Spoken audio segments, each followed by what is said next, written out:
Welcome to the Explainer. Today we're diving into a really massive challenge right at the bleeding edge of institutional finance. How do we actually resolve this growing tension between post-quantum security and ultra-strict data privacy? Well, let's jump right in. We're breaking down a brand new preprint from Dr. Jinyuk Fredchung at Cylonics. He introduces a field-deployable hybrid solution for verifying FIPS 204 MLDSA 65 signatures, completely blind. If you're a security officer, an institutional architect, or building blockchain systems, pay close attention because this architecture is going to directly shape how you build compliance into settlement pipelines for the next decade. Here is our quick roadmap for today. First, we'll cover the post-quantum systems tension. Second, the ZK proof gap. Third, enter hybrid-leveled FHE. Fourth, we'll hit field metrics and performance. And finally, we'll wrap up with the complete confidential pipeline. All right, Section 1, the post-quantum systems tension. So, mainstream finance is moving incredibly fast, adopting public chain settlement and tokenized assets left and right. But at the exact same time, regulators are slamming down two massive demands. One, cryptographic strength that can actually survive quantum computers. Think FIPS 204 MLDSA 65 signatures. And two, absolute, strict privacy controls on high-value financial flows. So we're left with this really tough question. Do we literally have to sacrifice the privacy of an encrypted workflow just to verify a post-quantum signature? Let me explain. Right now, if an MLDSA 65 signature is sitting inside an encrypted custody workflow, checking it usually means you have to decrypt it first. Now, this decrypt-in-memory approach, it's perfectly legal, but honestly, it forces a really awkward choice. It restores plain text right at the verifier node, which massively expands who and what can observe those protected fields.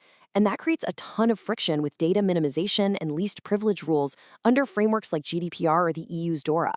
And no, relying on trusted hardware enclaves doesn't really fix it. It just shifts the trust boundary around without actually fixing the plain text concentration.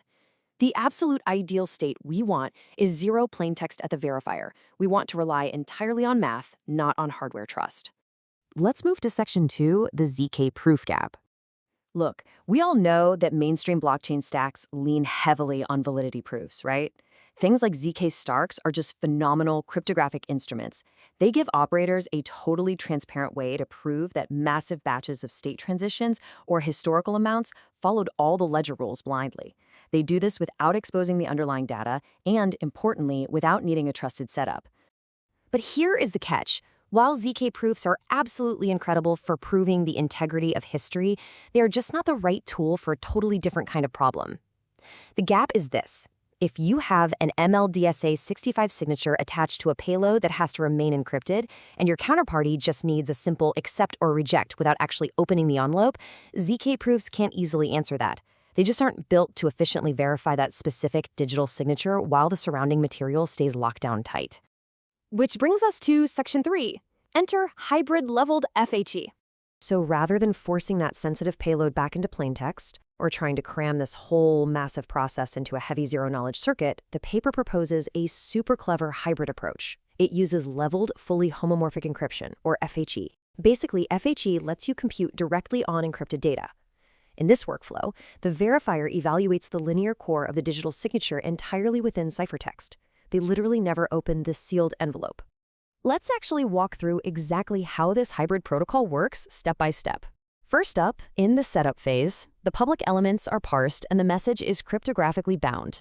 Second, and this is really the magic part, the FHE engine evaluates the linear algebra of the MLDSA 65 signature under ciphertext. Finally, in Phase 3, that output gets handed right back to the standard CPU. The CPU completes the hint processing and challenge binding to ultimately accept or reject it. The key takeaway here, the payload message is never, ever required in plain text at the verifier node. And what does this mean for security?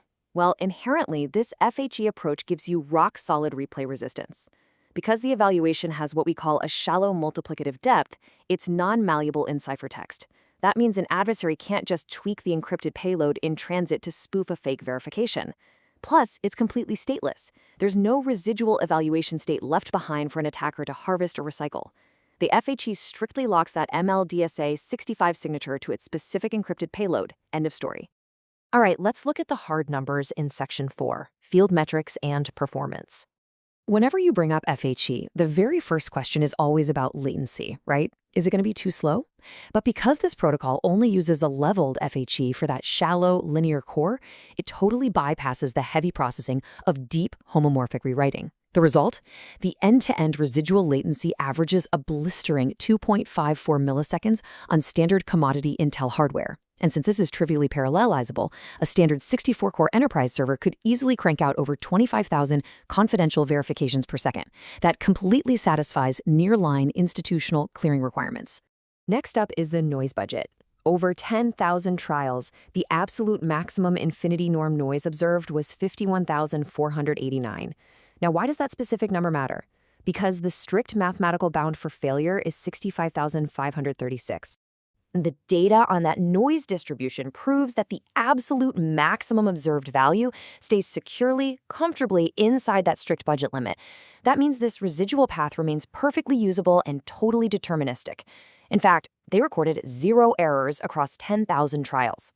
But, speed and correctness don't really mean much if your system is leaking data through timing attacks.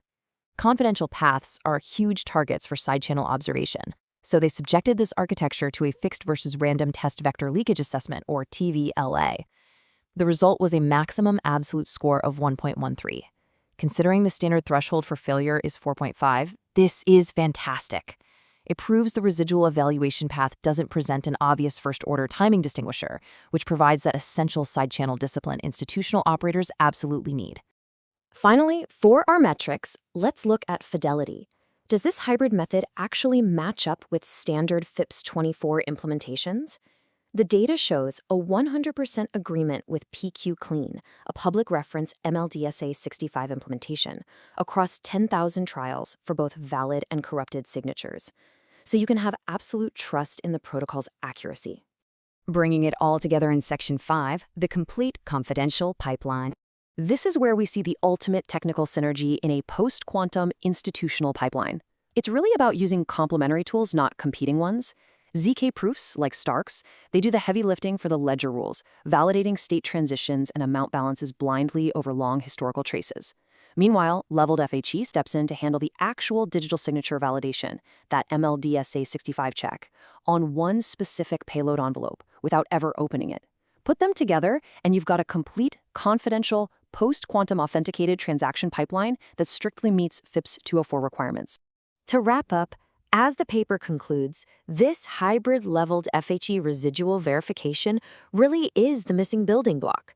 By keeping that linear core of MLDSA 65 strictly under encryption, it completely eliminates routine plain text exposure at verify time. It successfully bridges that huge gap, unifying the opposing demands of banking-grade privacy and data minimization with blockchain-grade post-quantum settlement integrity.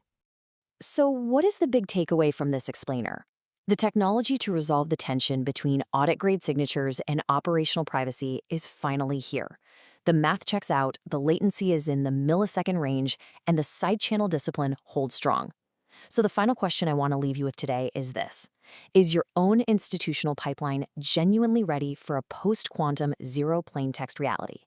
Take a hard look at your architecture because the standard for confidential settlement just got a major upgrade. Thanks so much for joining me, and keep exploring.